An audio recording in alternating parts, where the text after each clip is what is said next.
Sir पहले तो सियासत से पहले मुझे बताइएगा, खान साहब की सेहत के बारे में हम आपसे जानना चाहेंगे। दूसरा ये जानना चाहेंगे कि ये मुलाकात हुई कहाँ पे, क्योंकि आपकी पार्टी के सर्टन सर्कल्स की जानिब से बड़ा प्रोपेगंडा ये किया जा रहा था कि खुदा न ख्वास्ता कोई कह रहा है उन्हें जहर दे दिया गया है, कोई कह रहा है उनके चेहरे पे स्प्रे कर दी गई है, कोई कह रहा है उन्हें फौज की तहवील में ले लिया गया है।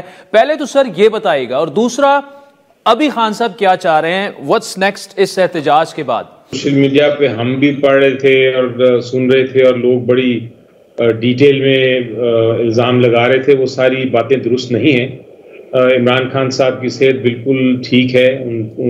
उनको कोई पटियाला जेल से बाहर नहीं लेके या कोई इंटेरोगेशन नहीं की गई, लेकिन उन्हें ये ज़रूर बताया कि 24 से पहले और 24 के बाद यानी आज तक उनको सॉलिटरी कन्फाइनमेंट में रखा गया, यानी कि उनको अपनी जो कोठरी है उनकी 8 बाई 8 फीट 8 बाई 10 फीट की, उसमें बंद रखा गया और उनको ना अखबार दी गई, ना टीवी दी गई, ना किसी से मुलाकात करने दी गई। तो ये एक बहुत बड़ा खुद टॉर्चर है, लेकिन उसके अलावा जो हवाएं थी वो दुरुस्त नहीं। यहाँ तक सॉलिटरी कन्फाइनमेंट में जो टॉर्चर हुआ उनके साथ, उसका उन्होंने ज़रूर जिक्र किया। उनको बल्कि जब हम मिले आज तो उनको कुछ नहीं मालूम था कि 24 से पहले और 24 के बाद क्या हुआ। वो हमसे पूछ रहे थे कि क्या आप बताएं तफसीलात कि क्या हुआ और क्या नहीं हुआ। फिर उनको हमने तफसीलात उसके बाद बताई। तो ये उनकी पोजीशन थी, लेकिन सेहत माशाल्लाह ठीक है। बैरिस्टर साहब चले, गुड टू नो कि वो खैरियत से हैं और ये सारी अफवाहें साबित हुई कि उन्हें जहर दे दिया गया है या फौज की तहवील में दे दिया गया है या चेहरे पे कुछ डाल दिया गया। हालांकि आपके बड़े सीनियर लोग जो हैं, खुसूसन बाहर बैठे, वो ये सारी ट्वीटें करते रहे जो कि अभी गलत साबित हुई। अच्छा, जब आपने उन्हें ये बताया कि जी हम डी चौक तक पहुंचे, फिर उसके बाद जो है रेंजर्स और पुलिस के एहलकार भी शहीद हुए, आपके कारकुनान जो हैं 12 के करीब, आपने उन्हें बताया कि उनकी हलाकतें हुई हैं, तो फिर खान साहब का इस पर फीडबैक क्या था कि इसके बाद अब क्या करना चाहिए और लाए अमल वगैरह पर उन्होंने क्या कहा आपसे? पहले तो उन्होंने अफसोस का इजहार किया और यकीनी तौर पे उन्होंने कहा कि आप सारी कौम को कहीं दुआ करें और मुल्क के लिए भी और सालमियत के लिए भी, मुल्क की उसके लिए भी दुआ करें। और उन्होंने कहा कि जहाँ तक ये पुरअमन एहतजाज था, हम इंसाफ के और कानून के और आइन के साथ खड़े थे, और जिन्होंने तशद्दुद किया वो उन्होंने आइन की खिलाफ वर्जी की, उन्होंने बुनियादी हकूक़ की खिलाफ वर्जी की, इंसानी हकूक़ की खिलाफ वर्जी की है। तो तारीख़ हमें जज करेगी कि हम दुरुस्त थे। साथ उन्होंने ये कहा कि अब जो नेक्स्ट इमीडिएट स्टेप है वो ये है कि आप पार्लियामेंट में इस इशू को रेज़ करें इमीडिएटली, इंटरनेशनल फोरम पे रेज़ करें, पार्लियामेंट के सेशंस कन्वीन करें, सेनेट के भी और नेशनल असेंबली के भी, और वहाँ इसको भरपूर डिबेट करें। और उसके साथ साथ उन्होंने ये भी कहा कि जहाँ आप एहतजाज कर सकते हैं, इसी एहतजाज के जो जुल्म हुआ उसके अगेंस्ट एहतजाज करें, आप पेशावर में करें, KPK में करें, जहाँ जहाँ आप कर सकते हैं उसको करें, क्योंकि वो जंग भी हमारी साथ साथ वो जिद्दोजहद भी चलती रहेगी आज़ादी के लिए, लेकिन पार्लियामेंट में भी इसको अब लेके जाएं भरपूर तरीके से।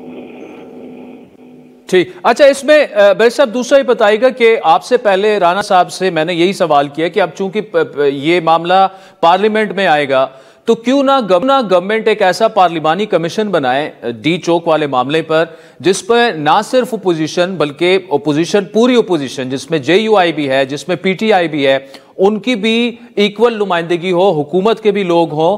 और क्योंकि ये सच कौम के सामने आना चाहिए, क्योंकि देखें कोई 4-5 हज़ार तक डेथ, ऐसी ट्वीट्स आई हैं कि जी 5,000 लोग मर गए हैं, किसी ने 300 कहा, किसी ने 200 कहा। अब चाहे एक शख्स भी हलाक हुआ है, वो किसी का बच्चा होगा, किसी का वालिद होगा, इसी तरह रेंजर्स के जो एहलकार हैं वो भी किसी के भाई बेटे होंगे। तो ये सारी इन्वेस्टिगेशन होनी चाहिए, ये एक पार्लिमानी कमीशन करे। क्या PTI को, अगर तो ये पार्लिमानी कमीशन बन जाता है, जो कि राणा साहब कहते हैं बिल्कुल बनना चाहिए, PTI को क्या इसका हिस्सा बनेगी PTI, और बनना चाहिए भी, मेरा ख्याल है कि सच कौम के सामने आए? जी, मेरा ख्याल है कोई भी ऐसा इकदाम हो जो कि वाकई ही प्रैक्टिकली उस पे अमल दरामद जल्द से जल्द हो सके, इसकी तहकीकात मुकम्मल करने के लिए उसका हमें हिस्सा होना चाहिए। लेकिन हम उस चीज़ का हिस्सा नहीं होंगे जो कि सिर्फ एक तरह से विंडो ड्रेसिंग है, या वो ताख़ीर करने के लिए या डिले करने के लिए कोई कार्रवाई डालना चाहते हैं, वो हम उसका हिस्सा नहीं होंगे। लेकिन पार्लियामेंट का तो मकसद ही होता है रेज़ करने का। जब खान साहब ने कहा है कि पार्लियामेंट में इसको इशू को रेज़ करो, तो उसका मतलब यही है कि आप पार्लियामेंट में डिबेट भी होती है, डायलॉग भी होता है, कोई हल ढूंढा जाता है। तो अगर वाकई ही कमीशन एक बनती है और वो फैसला कर सकती है, और वो फैसला भी 1-2 दिन में कर सकती है, तो फिर ये अच्छा इकदाम है, वो हम उस पर हमें बैठना चाहिए बिल्कुल। लेकिन वो उस तरह की कमीशन ना हो जिस तरह की कमीशन बनाई गई थी 26वीं तरमीम के लिए, जहां वो एक तरह से बुलडोज ही होनी थी, जिसमें किसी किस्म की ऑपोजिशन का जो आवाज़ थी उसका कोई फ़ायदा नहीं था उठाने का। तो वो ऐसी कमीशन ना हो। अगर जेन्युइन कमीशन बनना चाहती है जिसमें हमारी बराबरी की शिरकत हो और हमें बुलडोज ना किया जाए और वाकई तहकीकात हो सकें इस सारे मामले पे, तो मेरा ख्याल है उसमें हमें पार्टिसिपेट करना चाहिए बिल्कुल। अच्छा, दूसरा आखिर में सर, और सबसे अहम सवाल वो ये कि शाह महमूद कुरैशी साहब ने ये कहा कि तमाम पॉलिटिकल पार्टीज में जो सेन वॉइसेस हैं वो आगे आएं और डायलॉग से इस मामले को हल करें। आज राना साहब ने हमारे शो में एक दफ़ा फिर कहा कि हम बिल्कुल मुज़ाकरात के लिए तैयार हैं और हर इशू को डिस्कस करने के लिए तैयार है। मतलब मौलाना साहब की आज की स्टेटमेंट है कि जी अर्ली इलेक्शंस करवाए जाएं। मैंने उनको ये भी कहा कि जी अर्ली इलेक्शंस पर क्या आप तैयार हो सकते हैं? उन्होंने कहा यार बैठेंगे तो कोई तैयार होगा ना, कोई कुछ लोग कोई उनकी डिमांड्स होंगी, कुछ हमारी डिमांड्स होंगी, लेकिन ये मामला मुज़ाकरा। आज इमरान खान साहब की बातों से क्या आपको लगा? और दूसरा, एंड ऑफ द डे आपने डायलॉग पर ही आना है। डायलॉग से अगर आप अर्ली इलेक्शंस भी चाहते हैं तो वो डायलॉग के बगैर तो मुमकिन ही नहीं है। जी देखिए, बिल्कुल जो एक अगर आप जनरल बात करें अपनी इस वक्त पाकिस्तान के हालात को छोड़ के, तो यकीनी तौर पे सबसे बेहतरीन जो तरीक़ेकार होता है किसी चीज़ को हल करने का, वो डायलॉग ही होता है। और सियासत में तो डायलॉग बहुत ही ज़रूरी है। डायलॉग के ज़रिए ही आप बहुत चीज़ें अचीव कर सकते हैं, बहुत मकासद अपने पूरे कर सकते हैं। बेशक विन विन सिचुएशन आपकी 100% ना हो, लेकिन आप 50%, 60% कुछ देते हैं, कुछ लेते हैं, और उसके बाद एक समझौता करके एक आगे चलते हैं। कौम का भी उसमें बेहतरी होती है। ये एक टिपिकल सिचुएशन। लेकिन इस सिचुएशन से पहले आपको जिसके साथ आपने डायलॉग करना है, 2 चीज़ें ज़रूरी हैं। एक तो आपको उन पर एतमाद होना चाहिए, एक दूसरे पे डायलॉग करने वाली जो पार्टीज़ हैं उनको एक दूसरे पे एतमाद होना चाहिए कि आप वाकई ही डायलॉग चाहते हैं और आपकी नीयत साफ है और आप कोई ना कोई मकसद तक पहुंचेंगे।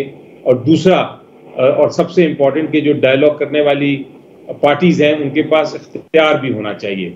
अगर आपके पास इख्तियार नहीं है और आप सिर्फ डायलॉग करना चाहें तो फिर वो बेमायने होगा, उसका कोई मकसद नहीं होगा और कोई आप सोल्यूशन तक या हल तक नहीं पहुंच सकेंगे। तो मेरा ख्याल है ये दोनों सब कतई कलामी की माफी, लेकिन अक्सर ये देखा गया है, आपकी पार्टी से गिला ये होता है कि एग्रीमेंट तक तकरीबन पहुंच जाते हैं, वापस खान साहब के पास जब जाते हैं तो खान साहब अपनी कही हुई बात से वो पीछे हट जाते हैं। तो क्या पीटीआई को में भी जो डायलॉग कर रहे होंगे मुकम्मल इख्तियार उनके पास भी होगा, फाइनल इख्तियार?